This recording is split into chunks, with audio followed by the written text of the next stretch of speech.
الحمدللہ رب العالمین والصلاة والسلام علی سید المرسلین اما بعد فاعوذ باللہ من الشیطان الرجیم بسم اللہ الرحمن الرحیم الصلاة والسلام علیک یا رسول اللہ وعلی آلک واصحابک یا حبیب اللہ الصلاة والسلام علیک یا نبی اللہ وعلی آلک واصحابک یا نور اللہ۔ دورہ صرف و نحو کے ساتھ حاضر ہیں۔ کل ہم نے نصاب الصرف کے اندر محموس کے قواعد پڑھے تھے۔ آج انشاءاللہ عز و جل مضاف کے قواعد پڑھیں گے۔ مضاف کے قواعد جو ہیں ان کے اندر مضاف کے کچھ قواعد کی شرائط بھی ہیں، ان شرائط کو بھی پڑھا جائے گا، اور اس کے ساتھ ساتھ جو ہے وہ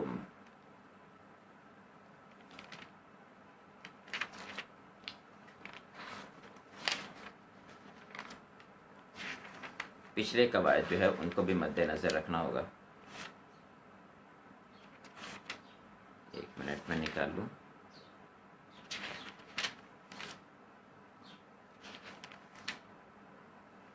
جی، قواعد کم ہیں مضاف کے، لیکن شرائط جو ہیں ان کے ساتھ مل کے تھوڑا زیادہ بنتا ہے۔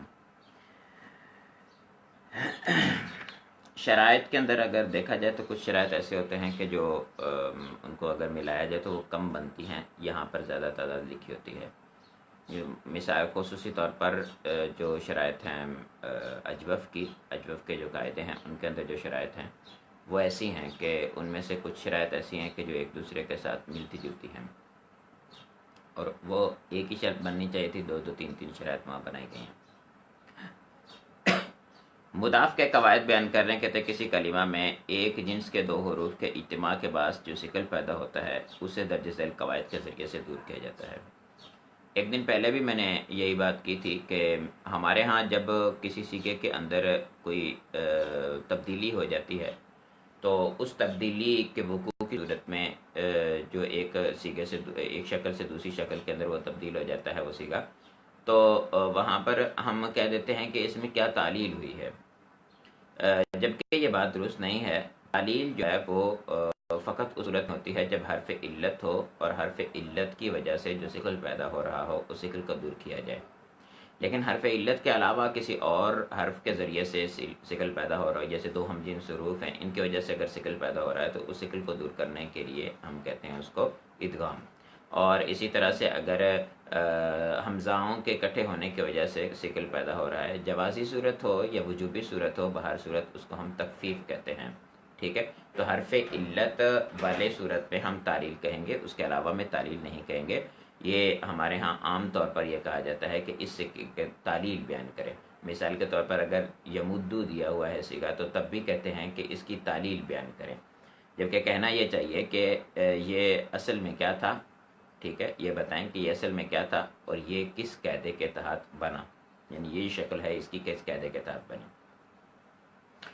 قاعدہ نمبر 1 بیان کر رہے ہیں، کہتے ہیں اگر کلمہ کی ابتدا میں دو حروف ایک جنس کے آ جائیں اور ان کو آپس میں ادغام کرنا جائز ہے، یعنی اگر کلمہ کی ابتدا میں شروع کے اندر دو ہم جنس حروف آ جائیں تو ان دونوں کو آپس میں ادغام کرنا جائز ہے۔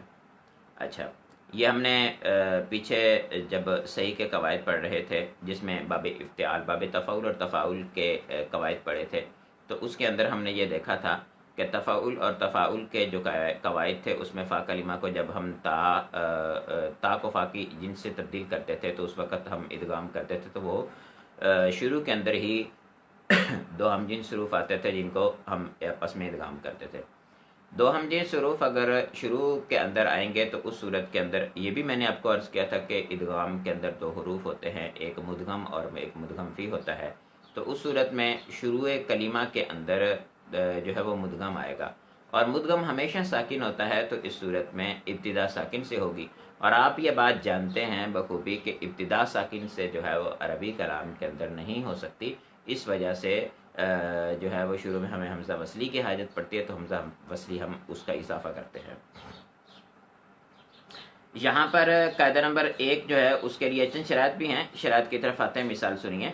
مثال کے اندر انہوں نے بیان فرمایا ہے کہ جیسے تتارا کا، اب تتارا کا جو سیگا ہے اس کو دیکھیں تو اس کے شروع کے اندر دو ہم جنس حروف آئے ہیں.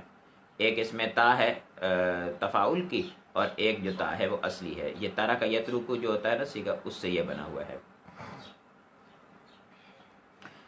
تو تا کا تاک میں ادغام کیا. تا کا تا میں جب ادغام کیا تو پہلے کی ظاہری بات ہے حرکت کو حذف کرنا پڑے گا. اس کا جو ہے وہ قاعدہ یہ آئے گا آگے کہ دو ہم جنس حروف جب آتے ہیں تو اس میں پہلے کی حرکت کو حذف کر کے اس کی تین صورتیں بنتی ہیں کہ پہلے کے ماقبل دو متحرک حروف ہیں اور پہلا جو ہے وہ ساکن ہے، یا دو متحرک حروف ہیں اور پہلا بھی متحرک ہے، یا دو متحرک نہیں ہے پہلا ساکن ہے. ٹھیک ہے، اگر پہلا ساکن ہے تو وہ تو پہلے ہی ساکن ہے، اس میں ادغام کر دیں گے. اگر دو متحرک حروف اور ماقبل ساکن ہے تو اس کی حرکت ماقبل کی طرف منتقل کر دیتے ہیں.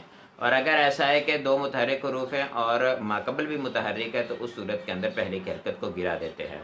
یہاں پر دو ہم جنس حروف دونوں متحرک اور پہلا حرف ہے ہی کوئی نہیں، تو اس وجہ سے ہم یہاں پہ کیا کریں گے کہ یہاں پر دو ہم جنس حروف ہیں، اس میں سے پہلے کوئی حرکت نہیں ہے تو پہلے کی حرکت کو حذف کر دیں گے اور پہلے کا دوسرے میں ادغام کر دیں گے. جب ہم ادغام کر دیں گے تو پھر مدغم جو ہے وہ ساکن ہوتا ہے، تو اس وجہ سے ہمیں حمزہ وصلی کی حاجت ہوگی، تو شروع کے اندر ہم حمزہ وصلی کا اضافہ کر دیں گے. تو تتارکا سے اتارکا بن جائے گا. اسی طرح سے تداربا سے اتداربا بن جائے گا. فتداربا سے فتداربا بن جائے گا. یہ بات آپ کو معلوم ہے کہ جب حمزہ وصلی جو ہے وہ کوئی اس سے پہلے کوئی حرف آ جائے تو اس صورت میں حمزہ وصلی کی حاجت نہیں رہتی، تو اس حرف کے ذریعے سے ہم کلام کو مکمل کر لیتے ہیں کیونکہ اب ساکن سے ابتدا نہ رہی. اس ادغام قاعدہ نمبر 1 کا جو ادغام ہے اس کے لیے شرائط بیان کر رہے ہیں، دو شرائط. کہتے ہیں کہ لیکن اس ادغام کے جائز ہونے کے لیے دو شرطیں ہیں. نمبر 1، دونوں ہم جنس حروف ثلاثی مجرد یا رباعی مجرد کے شروع میں نہ ہوں، یعنی مجرد کے صیغوں میں نہ ہوں. کیونکہ مجرد کے صیغوں کے اندر بھی ایسا ہوتا ہے کہ دو تائیں جمع ہو جاتی ہیں، جیسا کہ ہم نے تفاعل کے اندر ہی دیکھا تھا کہ جب علامت مضارع جو ہے وہ بھی تا ہو اور شروع میں جو ہے باب کی وہ بھی تا آتی ہے تو دو تائیں اکٹھی ہو جاتی تھی. تو اس صورت کے اندر ہم نے کیا کیا تھا؟ اس صورت میں ہم نے یہ کیا تھا کہ ہم ایک تا کو گرانے کے جواز کا کہا تھا کہ ایک تا جو ہے اس کو گرانا جائز ہو جاتا ہے. تو اس کے اندر ادغام نہیں کر بیٹھیں گے ہم. اگر اس کے اندر ادغام ہو جائے گا تو اس صورت میں جو ہے وہ التباس ہوگا اس کا دیگر صیغوں کے ساتھ، تو اس وجہ سے وہاں پر ادغام نہیں کر سکتے. اگر دونوں ہم جنس حروف مضارع کے ابتدا میں ہوں تو ضروری ہے کہ بعد ادغام حمزہ وصلیہ کی ضرورت نہ پڑے، ورنہ ادغام نہیں کیا جائے گا. جیسے تداربا، یہ قاعدہ جو ہے یہ اپنا انہوں نے جو بیان کیا ہے 2 نمبر شرط، یہ شرط درست نہیں ہے، کیونکہ آپ نے ابھی اوپر دیکھا کہ تتارا کا جو تھا اس کے شروع کے اندر دو تائیں آ رہی تھی اور وہاں پر حمزہ وصلی کی حاجت بھی تھی.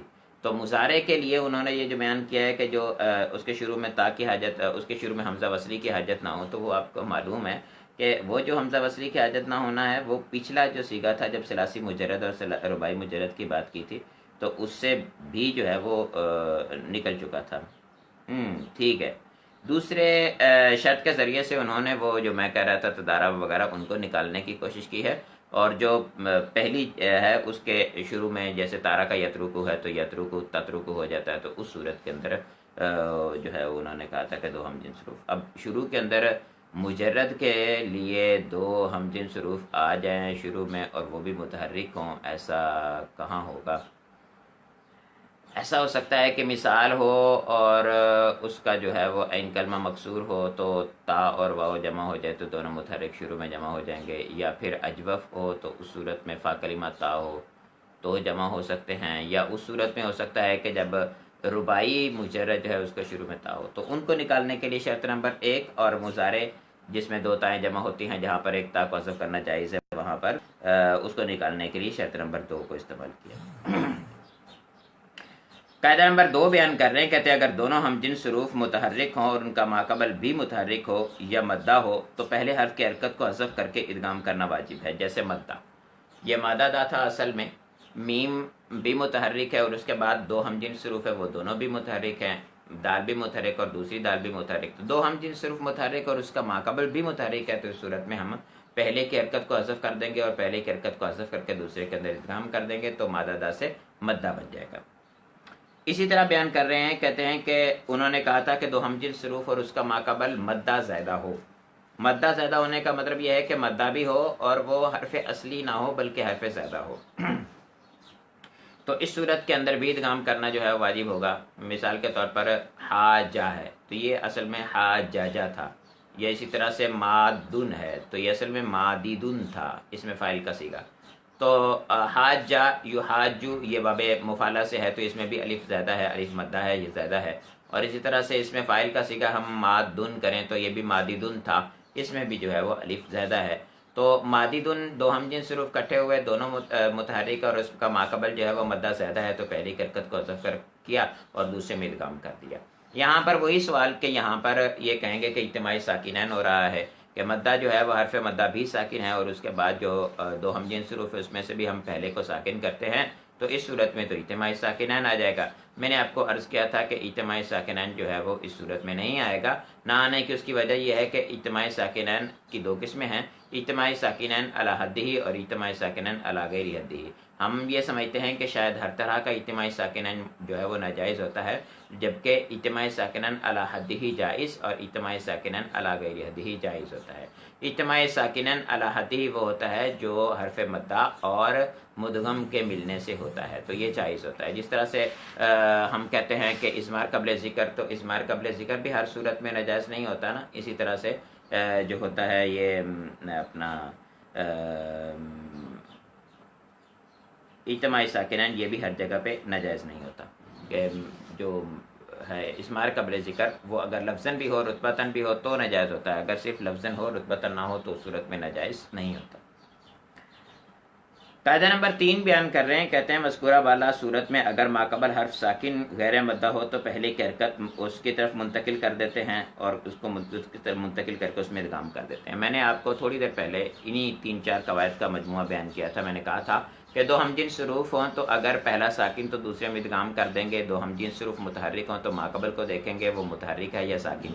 اگر اس کا ماقبل متحرک ہوگا تو اس کی حرکت پہلے حرف کی حرکت کو گرا کر ادغام کر دیں گے، اگر اس کا ماقبل ساکن ہوگا تو پہلے کی حرکت دوسرے کی طرف ماقبل کی طرف منتقل کر کے پھر ہم ادغام کر دیں گے.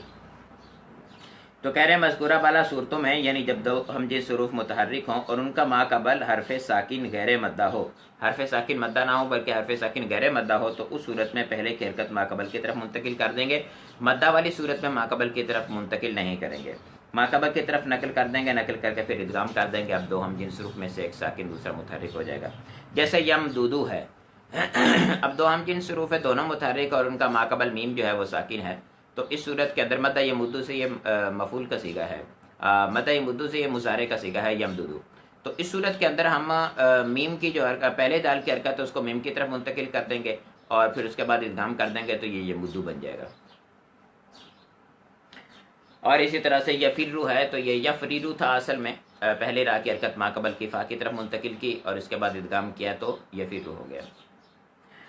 یمسو سے یمسسو سے یمسو ہو گیا. قاعدہ نمبر 4 بیان کر رہے ہیں، کہتے ہیں اگر دو ہم جنس حروف اور ہم مخرج حروف میں سے پہلا حرف ساکن غیر مدہ ہو تو پہلے حرف کا دوسرے میں ادغام کر دینا واجب ہے. یہ تیسری صورت جو میں نے آپ کو بیان کی تھی. جیسے مد دون ہے تو اس صورت میں دو ہم جنس حروف کٹھے اور پہلا پہلے سے ہی ساکن ہے تو ہمیں ماقبل کی طرف حرکت کو منتقل کرنے یا اس کو گرانے کی حاجت نہیں پڑے گی بلکہ اسی طرح سے اس کو ہم جو ہے وہ ادغام کر لیں گے تو مد دن سے مدن ہو جائے گا. اسی طرح سے ادتعا جو ہے اس میں دیکھیں تو دال اور تا جو ہے یہ قریب المخرج ہے. دال اور تا اس کے بارے میں اگر آپ مخارج جانتے ہوں تو ویسے بھی جوف دہن سے ادا ہوتے ہیں دونوں اور جوف دہن سے ادا ہونے کی وجہ سے یہ قریب المخرج ہے. اور اس کے ساتھ ساتھ جو ہے وہ دیکھیں تو پھر بھی یعنی جوف دہن میں بھی جو حروف جو ہے ان کے مخارج ہیں ان میں یہ دال اور تا بالکل قریب قریب ہوتے ہیں، اس وجہ سے ان کا جو ہے وہ ان کو قریب المخرج کہتے ہیں. اب قریب المخرج بھی ہوں تو تب بھی ادغام ہوگا لیکن اس صورت پہ ہم ادغام کی شکل میں پڑھیں گے لیکن جو ہے وہ لکھیں گے ویسے ہی اور ادغام کے لیے شد لگا دیں گے، اس کے علاوہ اور کچھ نہیں کریں گے. ادتعا ہے تو اس کو اتعا پڑھیں گے. اب اتعا پڑھنے کی وجہ سے جو ہے وہ ادغام تو ہو رہا ہے لیکن ہمیں تا نظر آئے گی، دال بھی نظر آئے گی، دونوں الگ الگ کیونکہ دونوں ہم جنس حروف نہیں ہے اس وجہ سے ہم شد کی صورت میں ایک حرف نہیں لکھ سکتے. اس میں تبدیلی بھی کی جا سکتی ہے، وہ تبدیلیوں کے بارے میں قواعد ہم باب افتعال کے قواعد میں پڑھ چکے ہیں کیونکہ یہ باب افتعال کے قواعد سے ہے. جو ہے کیا کہتے ہیں اس میں مخرج، تو مخرج کا ذہن میں رکھیے گا مخرج 3 قسم کے ہوتے ہیں. ایک شفوی مخرج ہوتا ہے اور ایک جوف دہن اور ایک مخرج ہوتا ہے حلق. تو حلق جو ہوتا ہے مخرج، اس میں جتنے بھی حروف ادا ہوتے ہیں وہ سارے کے سارے قریب المخرج ہوتے ہیں. جو جوف دہن سے ادا ہوتے ہیں وہ جوف دہن والے آپس میں قریب المخرج ہیں. اسی طرح سے شفوی جو حروف ہوتے ہیں وہ سارے کے سارے ہونٹوں سے ادا ہونے والے وہ سارے کے سارے جو ہیں وہ بھی قریب المخرج ہوتے ہیں آپس میں. ٹھیک ہے، تو اس سے یہ مطلب نہیں ہوتا کہ مثال کے طور پر ہم کہیں کہ اپنا جو ہے وہ حروف حلقیہ جو ہیں وہ سارے کے سارے جو ہیں ان میں سے جو دو حروف ایک ہی مخرج سے ادا ہوتے ہیں تو وہ قریب المخرج کہلائیں گے. جو ایک مخرج سے ادا ہوں گے تو اس کو ہم مخرج کہیں گے، ہم قریب المخرج نہیں کہیں گے. قاعدہ نمبر 5 بیان کر رہے ہیں، کہتے ہیں دو ہم جنس حروف ایک کلمے میں اکٹھے ہوں اور اس سے پہلا حرف متحرک اور دوسرا سکون عارضی کی وجہ سے ساکن ہو تو اسے 3 طرح سے پڑھنا جائز ہے. اس قاعدے کو بھی ذہن میں رکھنا ضروری ہے، بہت اہم قاعدہ اور بہت زیادہ استعمال ہونے والا قاعدہ ہے.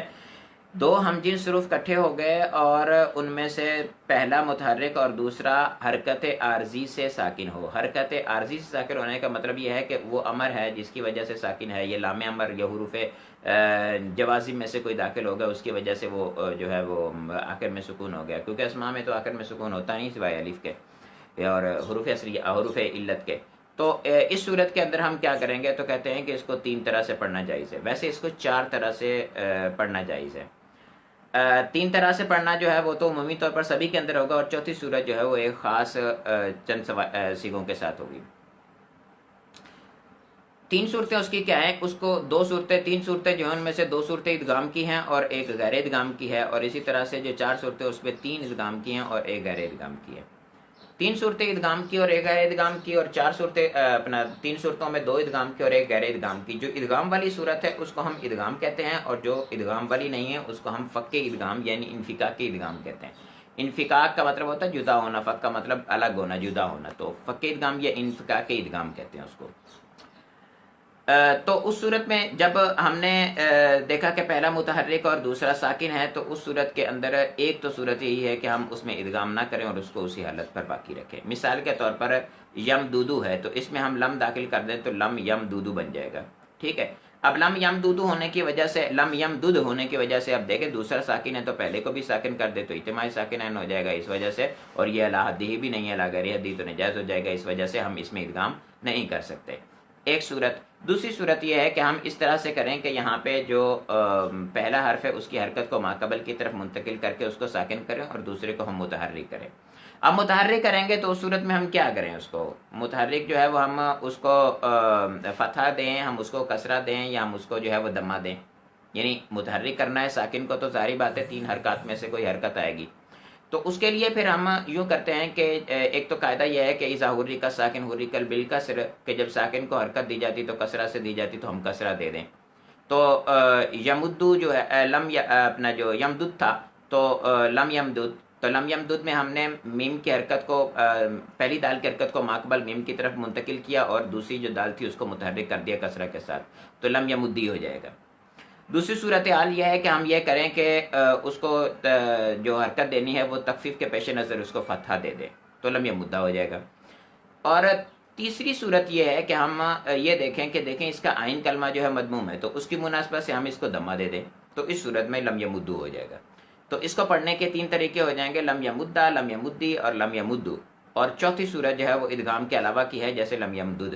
صحیح ہے، یہ ہو گئی 4 صورتیں. لیکن اگر ماقبل عین کلمہ مدموم نہ ہو تو اس صورت کے اندر ماقبل کی مناسبت ختم ہو جائے گی، تو اس صورت میں ہم لم یمدہ اور لم یمدی 2 ہی پڑھ سکتے ہیں. اور لم یمدہ یا لم یمدی جو ہے انہی میں سے کسی کے ساتھ آپ کو ماقبل کی حرکت کی موافقت بھی حاصل ہو جائے گی، تو تیسری صورت ہماری نہیں بن پائے گی. تیسری صورت ہماری ادغام کے علاوہ کی رہے گی، فقط ادغام کی. تو اس صورت کے اندر ہمارے 3 سیغے بنیں گے، 4 سیغے نہیں بنیں گے. ٹھیک ہے، دوبارہ قاعدے کو سنیے. کہتے تو ہم جن حروف ایک کلمے میں اکٹھے اور میں پہلا حرف متحرک اور دوسرا سکون عارضی کی وجہ سے ساکن ہو تو اسے 3 طرح سے پڑھنا جائز ہے، 3 طریقوں سے پڑھنا جائز ہے، جیسے لم یفر، لم یفری، لم یفرر. اور اگر پہلا کلمہ اب دیکھیں لم یفری جو ہے یہ لم یفرر تھا نا اصل میں، تو لم یفری کے اندر کسرہ اذا حرک الکسر حرک ساکن حرک بالکسر کے ذریعے سے یہ کسرہ اس کے بھی موافق ہو گئی اور اس کے ساتھ ساتھ اس کے باپ کی حرکت کے بھی موافق ہو گئی، تو ہمیں دونوں چیزیں ایک ہی سیغے کے اندر حاصل ہو گئی. تو لم یفریر جو ہے اس کو لم یفری بھی کر دیا، لم یفیرہ بھی کر دیا. لیکن فرماتے ہیں کہ اور اگر پہلے حرف کا ماقبل دمہ ہو تو اسے دمہ دینا بھی جائز ہے، جیسے لم یمد، لم یمدی، لم یمدو اور لم یمدد۔ لم یمدد فقہ ادغام کی صورت تو موجود ہے۔ قاعدہ نمبر 6 بیان کر رہے ہیں، کہتے ہیں مصدر کے علاوہ ہر وہ اسم جو فعال کے وزن پر ہو اس کے عین کلمہ کو یا سے بدلنا واجب ہے۔ یہ قاعدہ جو ہے وہ دینار کے اندر تو لگا ہے، لیکن اس کے علاوہ پتہ نہیں کس جگہ لگتا ہے، میں نے نہیں دیکھا اس کو۔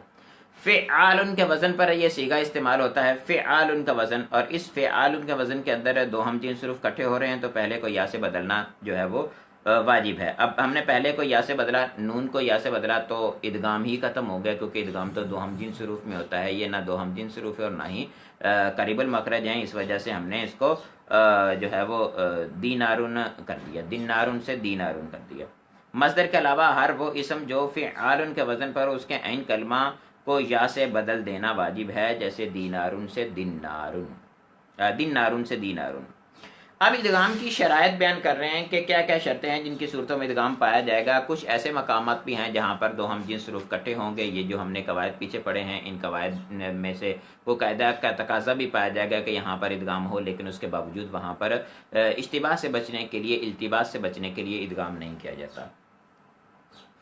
یہ ذہن میں رکھنا چاہیے کہ عربی زبان کے اندر بہت زیادہ اس بات کا لحاظ کیا جاتا ہے کہ کسی صیغے کا دوسرے صیغے کے ساتھ یا کسی بات کا دوسرے بات کے ساتھ جو ہے وہ ادغام نہ، التباس نہ ہو، لیکن بہت ساری صورتیں ایسی ہوتی ہیں جس کے اندر التباس کے باوجود اس چیز کو قبول کر لیا جاتا ہے۔ خصوصی طور پر ہم مشترک کو لے لیں تو مشترک جو ہوتا ہے اس کے لیے ہمارے پاس جو ہے وہ کوئی صورتحال نہیں ہوتی کہ اس میں ہم الگ کر سکیں۔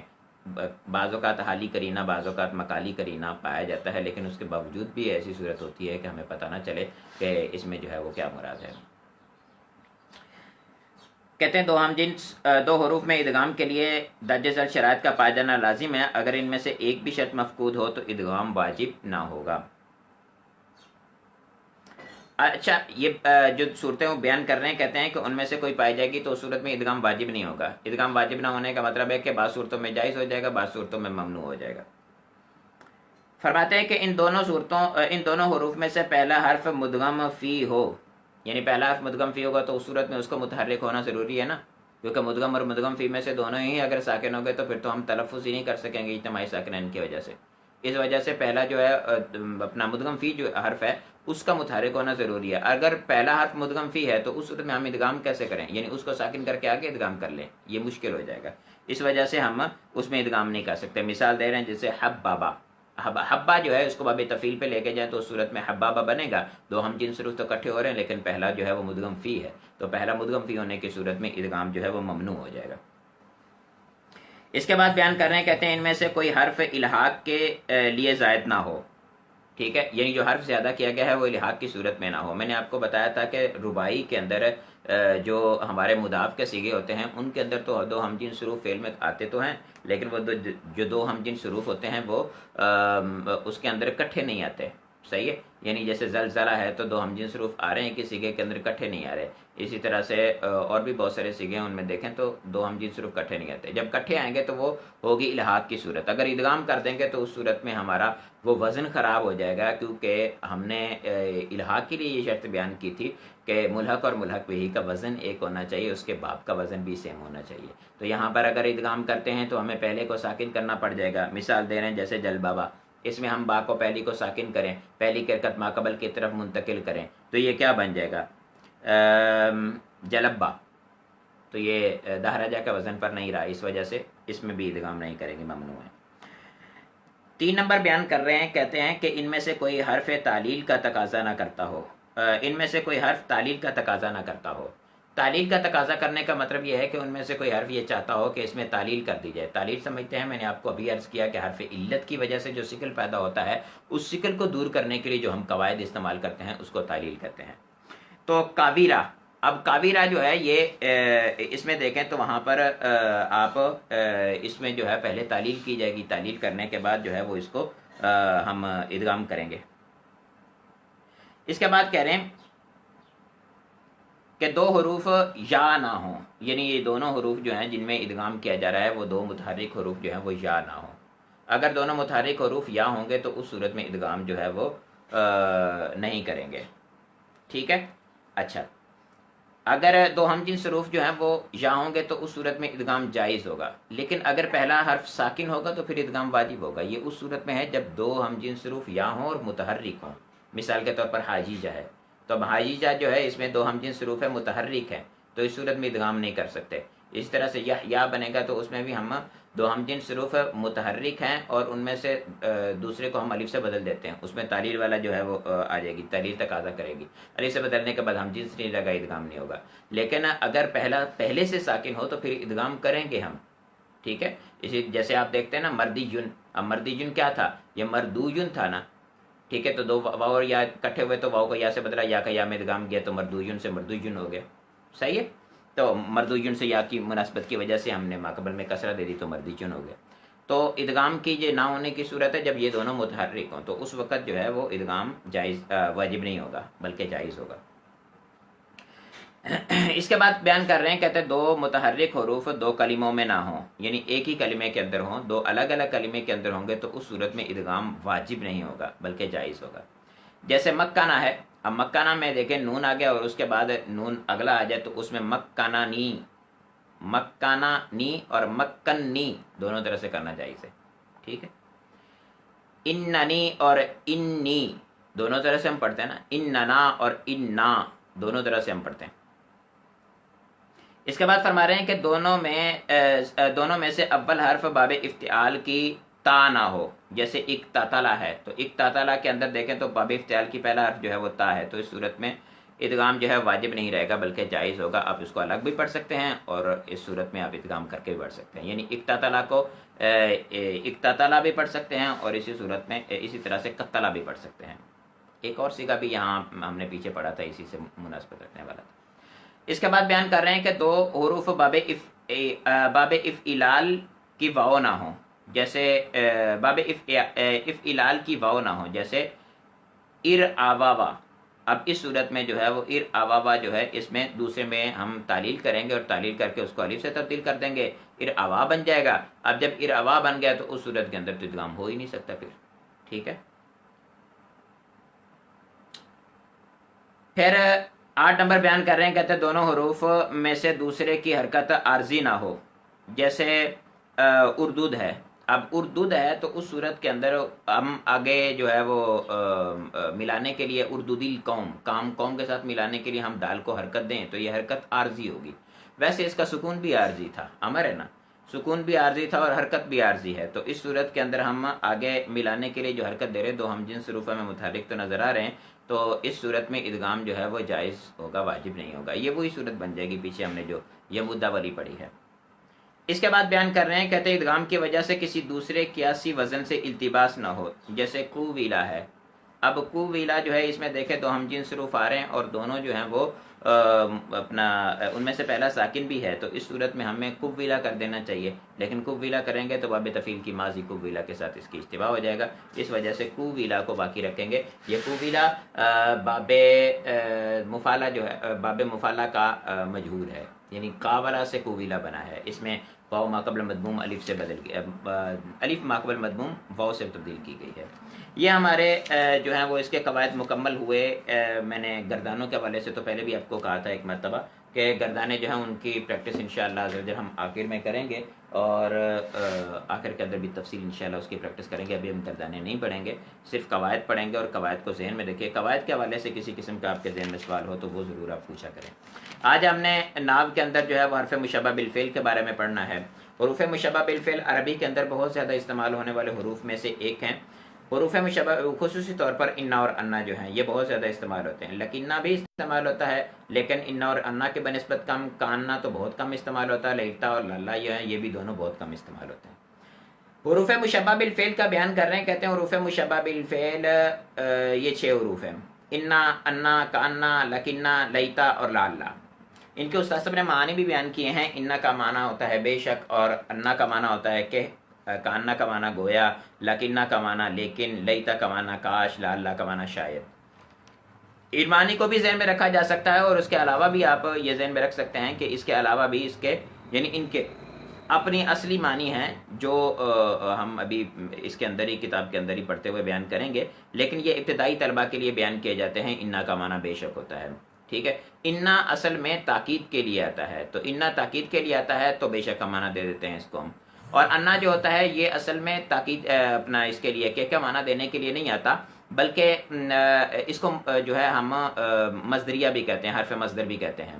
کہ انا جو ہوتا ہے یہ جس طرح سے جملہ فعلیہ ہو اس میں ماضی یا مضارع ہوتا ہے، تو اس میں ہم ما مصدریہ کے ذریعے سے یا ان مصدریہ کے ذریعے سے اس کو مصدر کے معنی میں کر سکتے ہیں. اسی طرح سے جو جملہ اسمیہ ہوتا ہے اس کو مصدر کے معنی میں کرنا ہو اگر ہم نے، تو اس کے لیے ہمیں انا کی حاجت پڑتی ہے. تو وہاں پر کہ وغیرہ بعض اوقات لگتا ہے، بعض اوقات نہیں بھی لگتا. آپ یہ ذہن میں رکھیے وہاں پر ہم اس کو مصدر کے معنی میں کرنے کے لیے انا کو لے کے آتے ہیں. تیسرا کام گویا، کاننا جو ہے گویا، کاننا کا معنی جو ہوتا ہے یہ تشبیہ کا ہوتا ہے. یہ تشبیہ کے لیے آتا ہے، کسی مقام پر یہ گویا کا معنی دیتا ہے، کسی مقام پر نہیں بھی دیتا. لیکن یہ بات آپ ذہن میں رکھیے کہ یہ کاننا جو ہوتا ہے یہ تشبیہ کے لیے آتا ہے.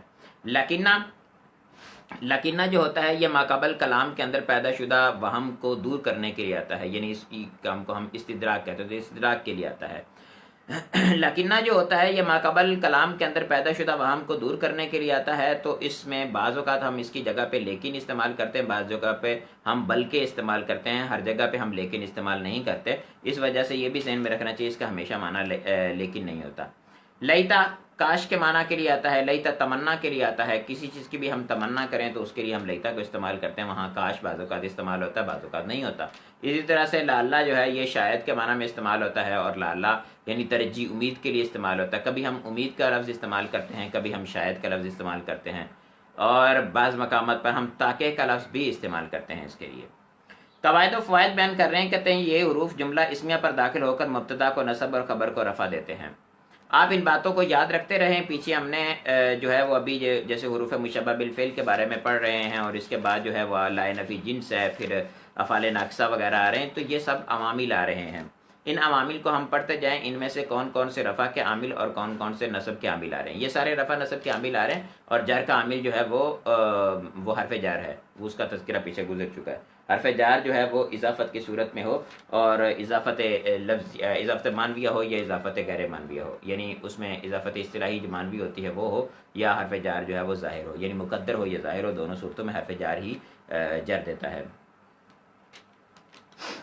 تو کہہ رہے ہیں کہ یہ جملہ اسمیہ پر داخل ہو کر مبتدا کو نصب اور خبر کو رفع دیتے ہیں. یعنی جو جملہ اسمیہ میں مبتدا بن رہا تھا اس کو یہ داخل ہونے کے بعد نصب دے دیں گے، جو جملہ اسمیہ کے اندر خبر بن رہا تھا اس کو یہ داخل ہونے کے بعد جو ہے وہ نصب رفع دے دیں گے، مبتدا کو نصب اور خبر کو رفع دے دیں گے. اچھا، اس صورت کے اندر ہم جو اس کا مبتدا ہوگا اس کو ہم اس کا اسم کہیں گے، مبتدا کو اس کا اسم کہہ دیں گے. یعنی اگر انا داخل ہو تو ہم کہیں گے یہ انا کا اسم ہے، انا داخل ہوگا تو ہم کہیں گے انا کا اسم ہے. کانا داخل ہوگا تو ہم کہیں گے کانا کا اسم ہے. لکنہ داخل ہوگا تو ہم کہیں گے یہ لکنہ کا اسم بن رہا ہے.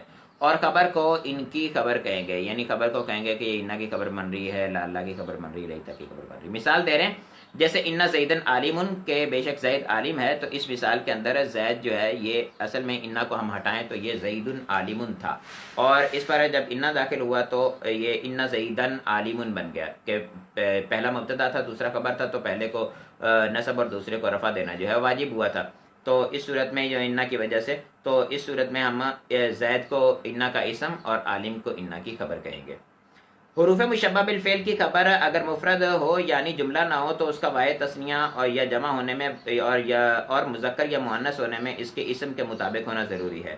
جیسے ان بکرن شاعر، ان ہندن شاعرۃ، ان الولدین لائبان، ان البنتین نائمتان. ان مثالوں میں دیکھیں بکر شاعر، ہند شاعرۃ، الولدان لائبان، البنتان نائمتان تھے. ان پر جب ہم نے انا کو داخل کیا تو اس صورت میں پہلا جو ہے وہ یہ اصل میں حقیقت میں مبتدا خبر تھے، اور مبتدا خبر کے لیے ہم جملہ اسمیہ کے اندر پڑھ کے آئے ہیں کہ ان کے اندر ان میں مناسبت ضروری ہوتی ہے. تو وہی مناسبت جو ہے وہ یہاں پر بھی پائی جائے گی کہ جب خبر جو ہے وہ اس میں مشتق ہوگی تو واحد تثنیہ جمع کے اندر اس میں مناسبت ضروری ہوگی، مذکر مؤنث کے اندر مناسبت ضروری ہوگی. انا بکرن شاعر، کہ بے شک بکر شاعر ہے. انا ہندن شاعرتن، بے شک ہند جو ہے وہ شاعرہ ہے. اب بکر مذکر تھا تو شاعر مذکر، بکر واحد تو شاعر واحد، ہند مذکر مؤنث تو شاعرہ مؤنث، اور ہند جو ہے وہ واحد تو شاعرہ واحد ہے. والدین جو ہے یہ مذکر ہے تو لائبانی مذکر ہے، والدین تثنیہ ہے تو لائبین بھی تثنیہ.